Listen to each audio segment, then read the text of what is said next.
ধুমধাম করে বিয়ে করে মাত্র ২৪ ঘন্টার জন্য বৈধ থাকে। কি অবাক হচ্ছেন? অবাক হলেও সত্যি। এমনকি যারা বিয়ের সময় পুত্রবধূকে উপহার ও অর্থ দিতে পারে না, তাদের বিয়েই হয় না। বিস্তারিত থাকছে ডেস্ক রিপোর্টে। বিয়ে একটি সামাজিক রীতি। যদিও বিভিন্ন ধর্মে বিয়ের নিয়ম রীতি রয়েছে ভিন্ন ভিন্ন। শুধু ধর্মই নয়, বিভিন্ন দেশেও বিয়ের নিয়ম কানুন বিভিন্ন রকম। এ বিষয়ে প্রত্যেক দেশে নিজস্ব কিছু আইন রয়েছে।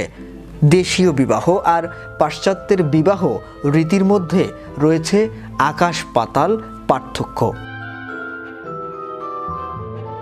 তবে রীতিনীতি যাই হোক না কেন, বিয়ে হলো দুজন মানুষের মধ্যকার একটি সামাজিক মিলন।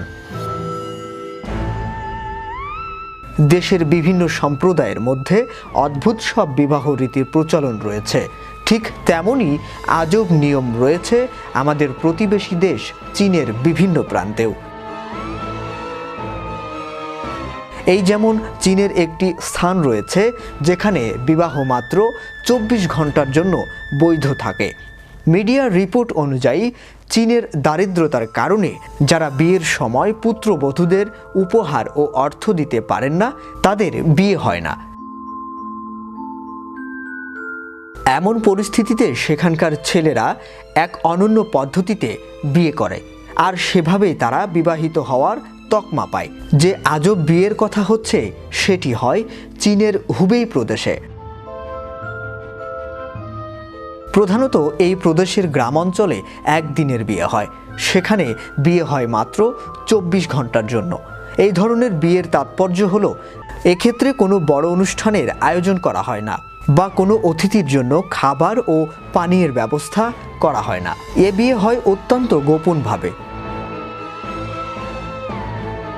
তবে রিপোর্ট অনুযায়ী গত ৬ বছরে এই প্রবণতা দ্রুত হারে বৃদ্ধি পেয়েছে। রীতি অনুযায়ী হুবেই প্রদেশে বিয়ের জন্য ছেলের পরিবার ও ছেলেকে অনেক টাকা খরচ করতে হয়। এমন পরিস্থিতিতে বেশিরভাগ ছেলে বাধ্য হয়েই বিয়ে করে না। অন্যদিকে আবার চীনে অবিবাহিত ছেলেদের মরে যাওয়াকে শুভ বলে মনে করা হয় না। এ কারণেই ছেলেরা তাদের একক পরিচয় মুছে ফেলতে একদিনের জন্য হলেও বিয়ে করে। চীনের কিছু অঞ্চলে এমনও প্রথা রয়েছে যেখানে কোনো পুরুষ অবিবাহিত থাকলে মৃত্যুপথেও তার বিয়ে দেওয়া হয়। তবে এই বিয়ের পর বিবাহিত মেয়েদের কি হয়? আসলে যে মেয়েরা একদিনের জন্য কনে সাজেন তাদেরকে অনেক টাকা দেওয়া হয়। বর্তমানে চীনে একদিনের বিয়ের ব্যবসা ব্যাপক হারে বেড়ে চলছে।